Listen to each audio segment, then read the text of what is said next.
지난주 말씀 잠깐 저희들이 정리합니다. 왜냐하면 오늘 말씀과 아주 깊이 연관이 있기 때문입니다. 지난주 말씀은 이해할 수 없는 은혜라는 주제로 말씀을 전했습니다. 하나님 앞에 의인이었고, 그리고 하나님의 모든 율법과 규례를 정말 흠이 없이 지켰던 사가랴, 세례 요한의 아버지였죠. 근데 이해할 수가 없었습니다. 하나님이 어떤 아이를 주신다고 그랬냐면 주 앞에서 큰 자가 되고 언약의 백성들을 하나님께 많이 돌아오게 하고 엘리야의 심령과 능력으로 하나님이 준비한 백성들을 돌이키게 하고 주의 길을 예비할 자가 너에게 있을 것이다. 아들을 낳을 것이다. 얼마나 큰 축복이에요, 여러분. 근데 이해할 수가 없으니까 불신한 거예요. 이게 사실 기도의 간구함이 들렸다고 그랬잖아요. 자기가 기도한 거 응답을 받았는데도 이거를 불신한 거예요. 그래서 결국은 벙어리가 되죠. 반면에 처녀인 마리아도 사실은 기도 응답을 받은 겁니다. 왜냐하면 이 말라기 구약의 마지막 그 성경이 이후에 이 지금 이제 신약 이 성경이 쓰여지고 있던 이 사이가 중간기인데 약 한 400년입니다. 그러면 이 기간 동안에는 계시가 없었어요. 그러니까 성경이 없었다라는 거죠. 그래서 그 당시에 많은 이 유대인 백성들은 사실은 모든 믿음의 가정이라면 기도 한 가지의 제목이 뭐였냐면 메시아 보내주세요. 하나님 약속하신 그 메시아 보내주세요. 이들이 예수님이 태어날 때 그때 당시에 사가랴 있을 때 요셉 마리아 있을 때 이들이 다 기도하고 있었어요. 메시아 보내주세요. 구원자 보내주세요. 그러니까 마리아도 어찌 보면 기도의 응답을 받은 거예요. 근데 자기가 처녀라. 이런 일이 어떻게 있을 수 있습니까? 그러니까 성령이 너에게 임하면 성령의 능력으로 너를 덮으면 일이 안 될 수가 없다. 그러면서 하신 말씀이 한번 넘겨주세요. 35절에 보면 그 말씀이 나옵니다. 천사가 대답하여 이르되 성령이 내게 임하시고 지극히 높으신 이의 능력이 너를 덮으시리니 이러므로 나실 바 거룩한 이는 하나님의 아들이라. 그러니까 이 뭐라고 대답을 해요? 집사님 한번 넘겨주세요. 대저 하나님의 모든 말씀은 능하지 못하심이 없느니라. 이렇게 고백을 했거든요. 하나님의 말씀은 능하지 못하심이 없느니라. Your word, God's word will never fail. 마리아가 이르되 주의 여종이오니 말씀대로 내게 이루어지다. 이 말씀을 오늘 갖고 하려고 해요. 말씀대로 내게 이루어질 것입니다. 그 믿음 좋은 사가랴는 벙어리가 됐지만 마리아는 하나님의 은혜로 그 말씀을 이해하지 못해요. 어떻게 처녀가 아기를 낳냐? 그것도 지극히 높으신 그 하나님의 아들 믿어버려요.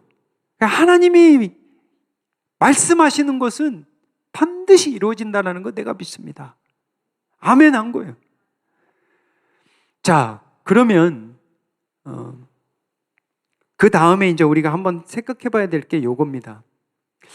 이 부분에 대해서 우리 누가를 쓴 이유를 지금 이야기하잖아요. 누가라는 사람이 뭐라고 했냐면 이 데오빌로는 이름인데 하나님을 사랑하는 어떤 프리함은 그렇게 돼요. 이 하나님을 사랑하는 데오빌로라는 각하에게 차례대로 누가복음을 쓰고 사도행전을 쓰는데 무슨 얘기를 하냐면 내가 근원부터 자세하게 한번 써보겠다라는 거예요. 여러분, 제가 지금 조카하고 한국에 있는 조카하고 매주에 한 번씩 성경 공부를 합니다. 이 아이가 35살이 다 됐는데 하나님을 부인했어요. 엄마가 얼마나 기도를 많이 했겠습니까?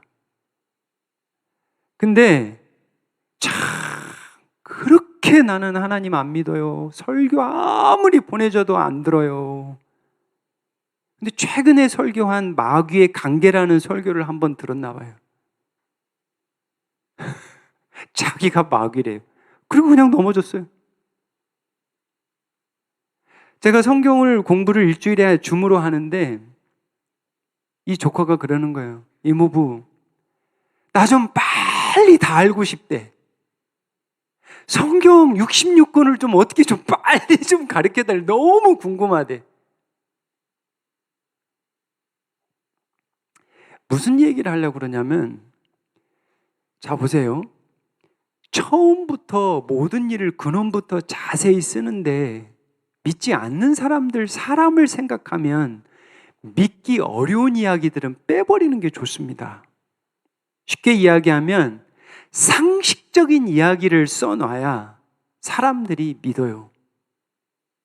비상식적이고 비정상적인 이야기, 비과학적인 이야기, 너무 막 슈퍼내추럴한 이야기, 초자연적인 이야기를 처음부터 써내려가면 사가랴가 막 천사를 만나고 벙어리가 되고, 처녀가 막 아기를 임신하는데 그것도 믿어지지 않는데 막 하나님의 아들이 난다. 나중에 보시면 알겠지만 막 천군 천사가 나타나서 막 찬양을 한다. 이거 굉장히 비정상적이고 사람들에게 흔한 일이 아니거든요. 그러면 사람들이 믿게 하려면 이런 이야기들은 빼는 게 좋습니다.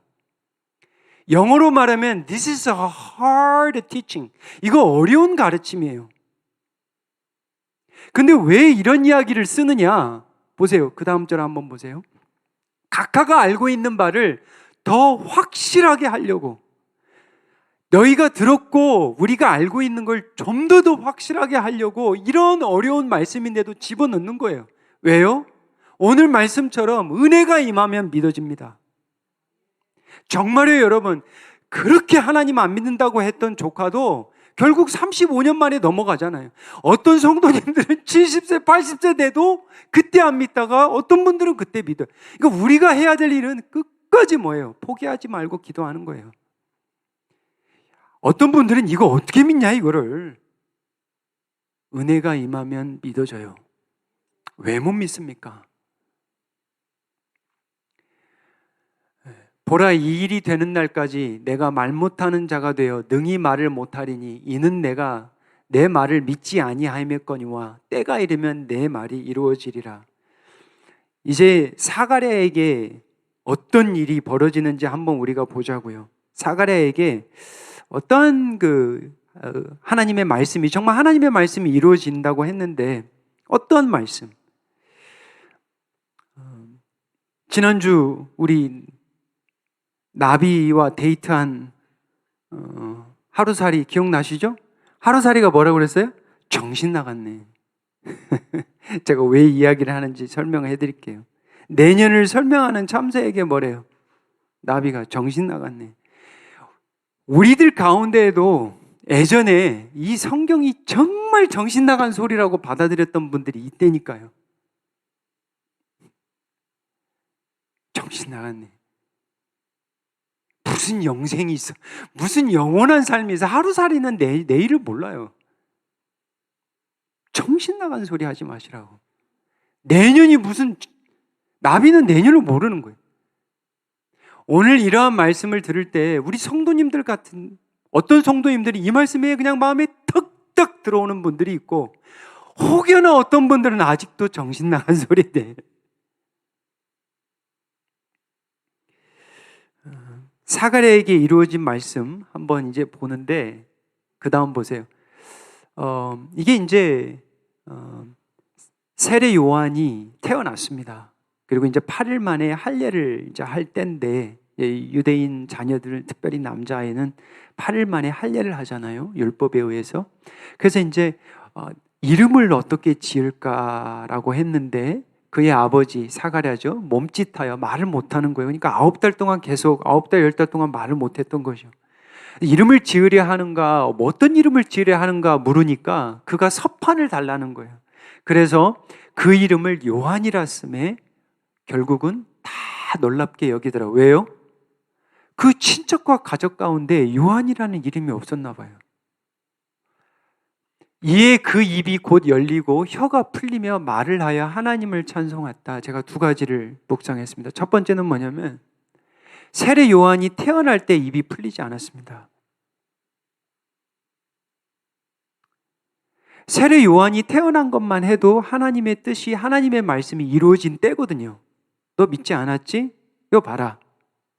세례 요한 태어날 때 입을 풀어주실 수 있어요, 하나님이. 근데 하나님이 기다리세요. 안 풀어줍니다. 그리고 8일을 더 기다리게 해요. 그리고 나서 서판에 쓰게 하고 그 이름을 요한이라 하라. 말씀에 순종할 때 풀어줍니다. 참 이게 놀랍더라고요. 두 번째 묵상은 뭐냐면, 여러분 9개월 동안 말을 못 해보십시오. 우리 원장로님 여기 계시는데, 원장로님 한번 9개월 동안 말을 못 하신다고 생각해 보셔. 우리 사랑하는 신권사님하고 9개월 동안 갑자기 말을 못 하는 거예요. 그러면 자, 원장로님 한번 해보세요. 9개월 만에 입이 열렸어요. 첫 마디가 무엇일까요? 여보. 여보. 여기서도 묵상할 게 뭐냐면 9개월, 10개월 만에 입이 열리고 혀가 풀렸습니다. 그때 그의 입에서 처음 나온 건 찬송이었습니다. 이게 무슨 말인지 이해되실 거예요, 우리 성도님들. 정말 힘들고 어렵고 답답할 때, 정말 죽을 것 같을 때 하나님이 딱 은혜를 주시면 이건 자연스러운 거예요. 하나님 감사합니다. 하나님이 먼저 나와요. 참 이게 은혜더라고요, 보니까. 그래서 야고보 말씀이 기억이 나는데, 여러분 다 받은 말씀이에요. 보세요. 한 입에서 찬송과 저주가 나오는도다. 한 입에서 찬송과 막 저주가 지금 임리하게 하는 거예요. 그 다음 절 보시면 샘이라고 이제 하는데, 샘이 한 구멍으로 어찌 단물과 쓴물을 내겠느냐. 제가 오늘 중고등부 아이들에게 말씀을 주면서 똑같은 말씀이에요, 저는. 아이들에게 도전을 줬어요. Okay, guys. 아침에 일어나면 너 첫 마디가 뭐니? 아침에 일어나면 첫 마디가 뭐니? Siri. Siri. 엄마!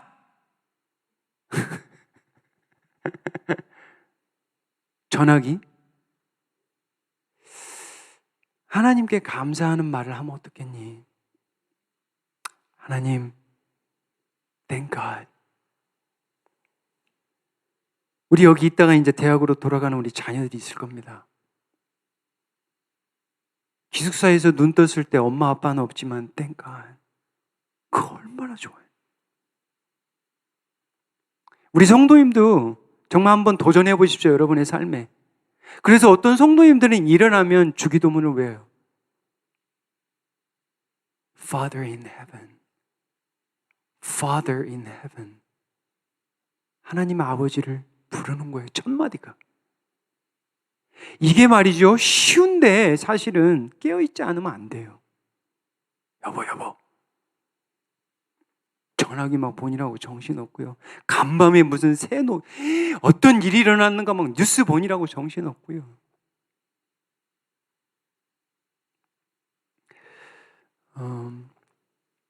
새해에는 정말 우리의 첫 마디가 하나님의 이름을 부르는 은혜를 간구합니다. 자, 이게 지금 이루어졌습니다. 사가랴에게 임했던 말씀이 어떻게 이루어졌는지 이제 우리가 보았고요. 두 번째는 이제 마리아에게는 어떠한 그 말씀이 어떻게 이루어졌는지 한번 보겠습니다. 자, 마리아가 분명히 이랬거든요. 주의 여정이오니 말씀대로 내게 이루어지이다 하며 천사가 떠나가니라. 그리고 이제 시간이 흘렀어요. 자, 그 다음 절 말씀을 보면 그때에 가이사 아구스토가 이제 황제가, 여러분 잘 아시는 말씀이잖아요. 그때 이제 로마 황제가 영을 내립니다. 호적, 그러니까 다시 말하면 인구조사하는 거예요. 근데 중요한 건 뭐냐면 타이밍이 너무 좋지 않아요. 왜냐하면 지금 마리아가 지금 때가 어느 때인지는 정확히 모르겠지만 지금 베들레헴으로 가서 바로 아이를 낳은 거 보니까 불렀을 것 같아요. 근데 이때 가서 이제 호적을 조사라고 하니까 이제 가야 되잖아요. 근데 사람이 호적하러 가는데 3절로 다시 가시면 호적하러 어디로 가야 되냐면 각각의 고향으로 가야 됩니다. 근데 이제 지도를 여러분들이 아시면 4절 가보면 이제 뭐라고 나오냐면 이 요셉의 가족이 어디냐면 다윗 쪽입니다. 이걸 지금 강조하는 거예요. 다윗의 자손, 메시아가 다윗의 자손으로 와야 되거든요. 예수님이 다윗의 아들로 오는 거거든요. 그러니까 이제 다윗이 집속속이므로 갈릴리 나사렛 동네 북쪽의 나사렛에 살았는데 중간에 사마리아가 있고 밑에 예루살렘이 있고 베들레헴이라는 곳까지 내려가야 되는 거예요. 근데 시기가 안 좋은 거죠. 형편이 어려우니까. 이런 것들도 자세히 묵상하십시오. 우리가 때로는 이동해야 되고 때로는 우리가 이사를 해야 되고 때로는 우리가 원하지 않는 데 가야 되지만 기도하시면서 잘 보셔야 돼. 이게 언뜻 보면 힘든 일이야. 만삭된 아내를 데리고 그것도 뭐 지금과 같이 테슬라가 있겠어요?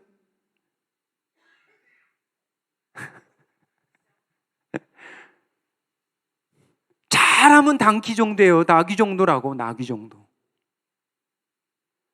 이 아내를 데리고 간다는 게 이게 쉽지 않은 일이에요. 그러면 우리가 상식적으로 생각하면 하나님, 저를 택해 주시고 저에게 은혜를 주셨는데 왜 이렇게 삶은 어려워요?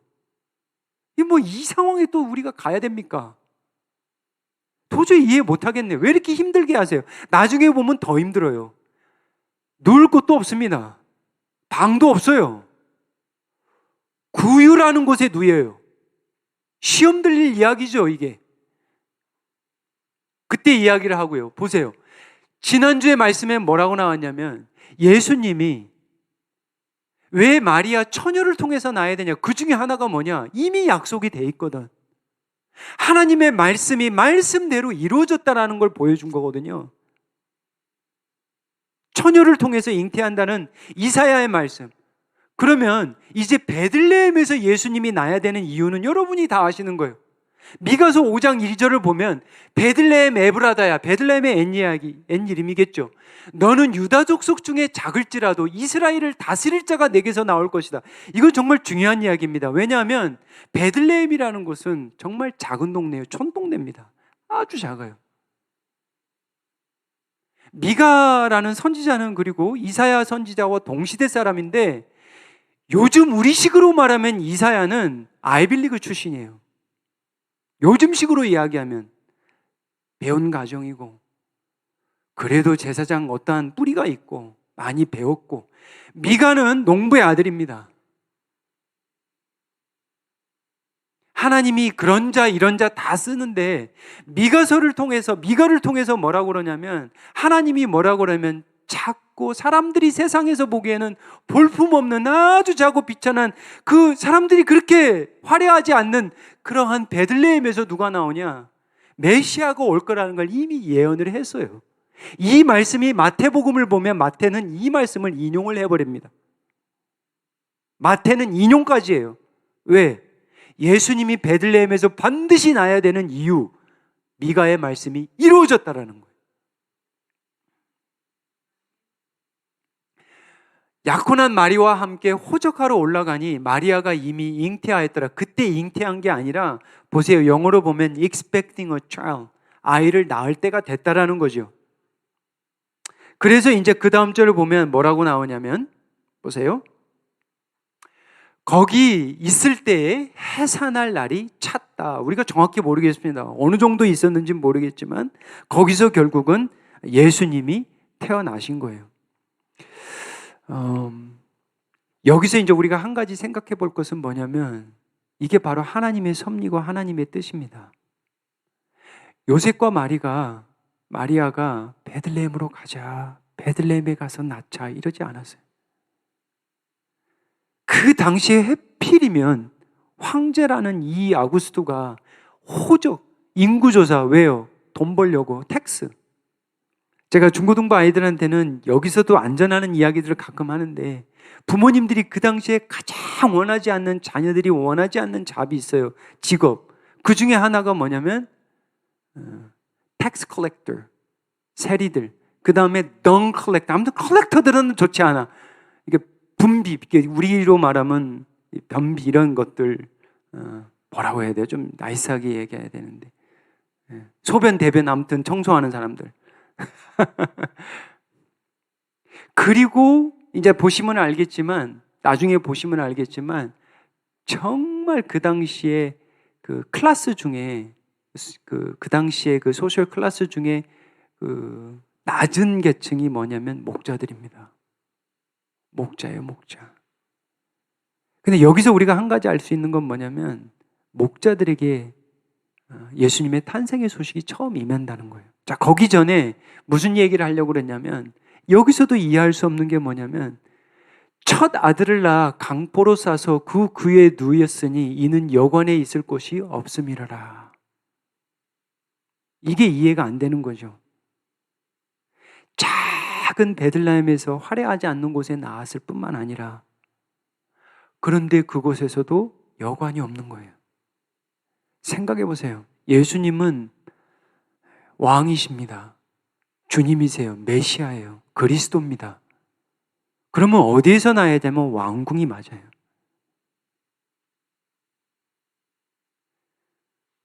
그런데 7절로 다시 돌아가면 구유가 나옵니다. 구유. 구유가 뭐예요? 쉽게 말하면 짐승들의 밥통이에요, 밥통. 밥 먹는 통입니다. 이게 이해되지 않아요, 여러분? 이게 좀 정신 나간 소리 같이 들릴 수도 있어요, 어떤 분들이 보면. 하나님의 아들이 왜 구유라는 이 짐승의 밥통에 누워 있는지 이게 이해가 안 될 수도 있잖아요. 근데 여러분 잘 보셔야 돼요. 예수님의 삶의 시작이 어디냐면 구유입니다. 나무 구유예요. 근데 공교롭게도 예수님의 삶의 끝자락은 어디냐면 나무 십자가예요. 이게 이상하지 않아요, 여러분?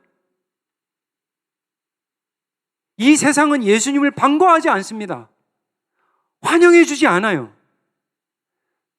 정말 작은 동네 초라한 베들레헴에서 별 한두 개 여관도 아닙니다. 우리가 말하는 인도 아니에요. 구유 위에 누워 계시는 거예요. 그리고 예수님께서 이제 이게 시작인 거예요, 사실은. 이게 시작이에요. 왜 구유에서 여기에 누워 계시냐? 예수님의 고난의 시작을 알려주는 거예요.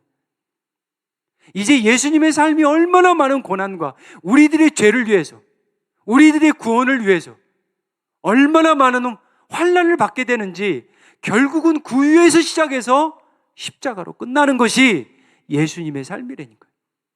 주는 메시지가 있습니다. 그리고 나서 어떻게 또 말씀이 이루어지냐면 이제 그 지역의 목자들이 밤에 밖에서 양떼를 치는데 아까 그 부분이에요. 자, 보세요. 성경이 하나님의 말씀을 이 땅에 전하려면 세상에 막 말씀을 예수님의 탄생 소식을 전하려면 우리가 하나님의 입장에서 생각하면 제사장이 첫 증인이 되면 좋고요. 보세요. 바리새인들 좋고요. 사두개인들도 있고요. 율법사도 있고요. 근데 하나님이 이런 사람들을 택하지 않았다라는 거예요. 이게 하나님의 방법입니다. 이게 참 놀라운 거예요, 여러분. 제가 말씀을 늘 묵상하지만 이게 하나님의 방법이라는 게 역시 사람의 방법과 다르다. 제가 그랬잖아요. 세리들. 이 사람의 어떤 이 분을 치우는 그런 사람들, 그러한 계급 가운데 테두리 안에 있었던 목자들이, 왜냐하면 그 당시에 강도 취급을 당했던 게 목자들입니다. 근데 하나님이 예수님의 탄생의 이 출생의 소식을 첫 번째 알린 이 사람들은 목자라는 거예요. 세상에서는 별 볼 일 없는 사람들, 누가 말해도 쉽게 인정하지 않는 사람들. 근데 하나님의 입장에서는 이 사람들을 택해버려요.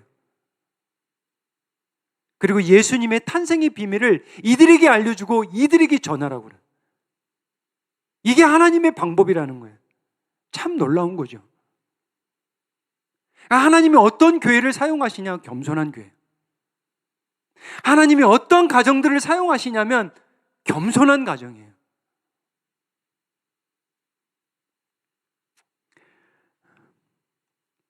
그 다음 절을 우리 이제 계속해서 보는데요. 그 지역의 목자들이 밤에 밖에서 자기 양떼를 지키더니 9절이요.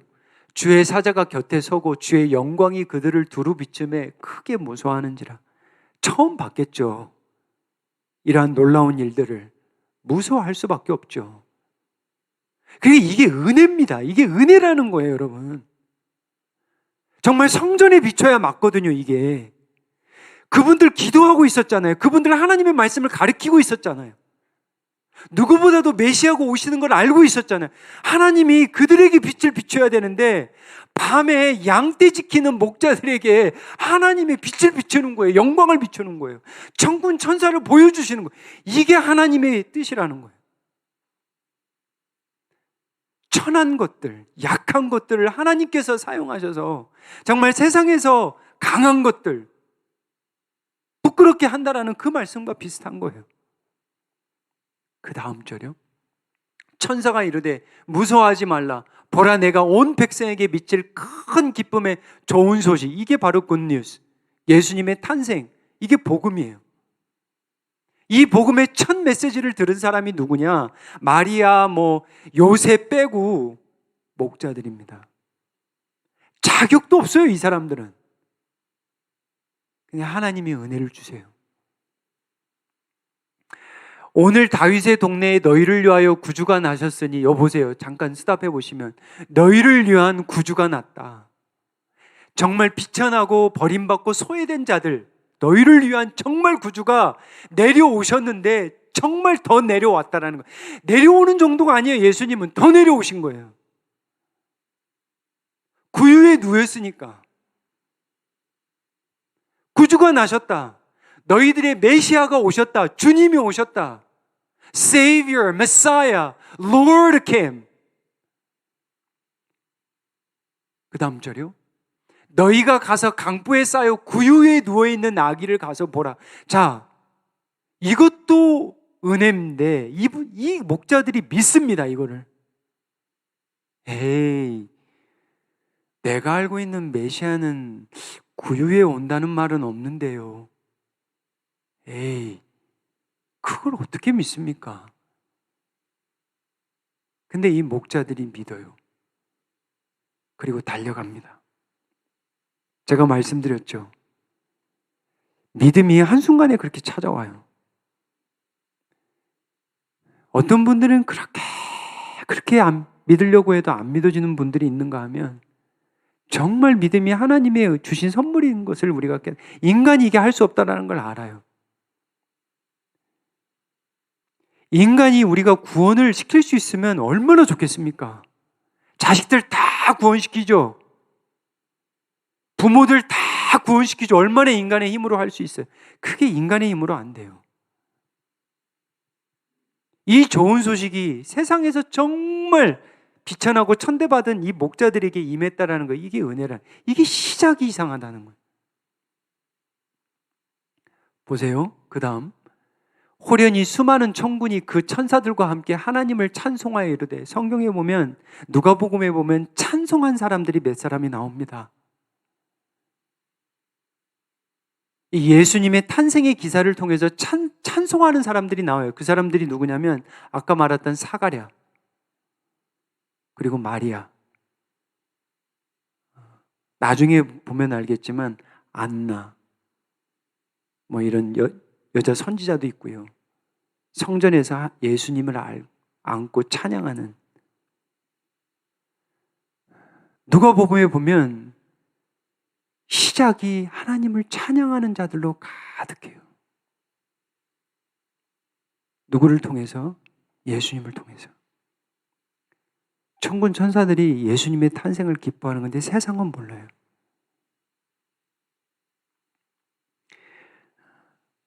그 다음 절 한번 보겠습니다. 지극히 높으신 곳에서는 하나님께 영광이요. 이게 복음입니다. 예수님이 영광이에요. 사도 요한은 뭐라고 그랬냐면 우리가 하나님의 영광을 보니, 예수님을 영광이라고 그랬어요. 진리와 은혜가 충만하더라. 예수님이 영광입니다. 그리고 보시면 알겠지만 땅에서는 하나님이 기뻐하신 사람들 중에 평화로다. 예수님이 평화요, 예수님이 영광입니다. 제가 어제 우리 목회협력위원회 교제하면서 그랬어요. 아침에 같이 교제하면서 제가 그랬습니다. 목회협력위원회 가정이 평안해야 됩니다. 부부가 화평해야 됩니다. 제가 그런 얘기 했습니다. 부부가 화평하지 않으면 교회가 참 리더인데 자녀들과 화평해야 되고요. 근데 그 키가 뭐냐면 예수예요. 다른 게 없습니다, 여러분. 부부가 어떻게 화평해져요? 예수밖에 없어요. 말씀을 맺습니다.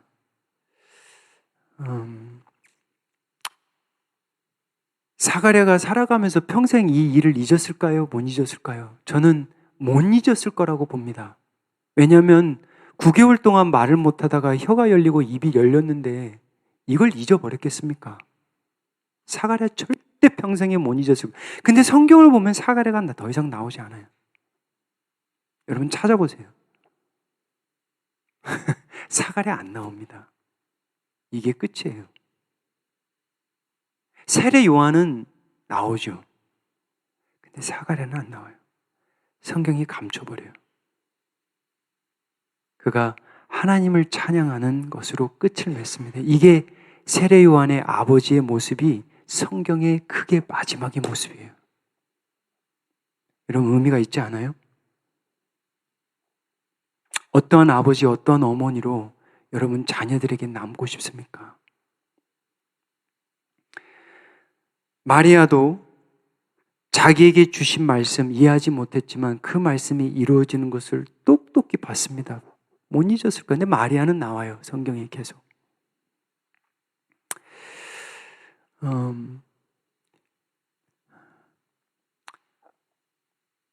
늘 강조합니다. 우리 사랑하는 성도님들. 다른 게 없어요. 말씀이에요.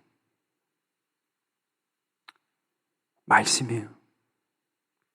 제가 아들 여기 없지만 제가 어제 차 타고 가면서 그랬어요.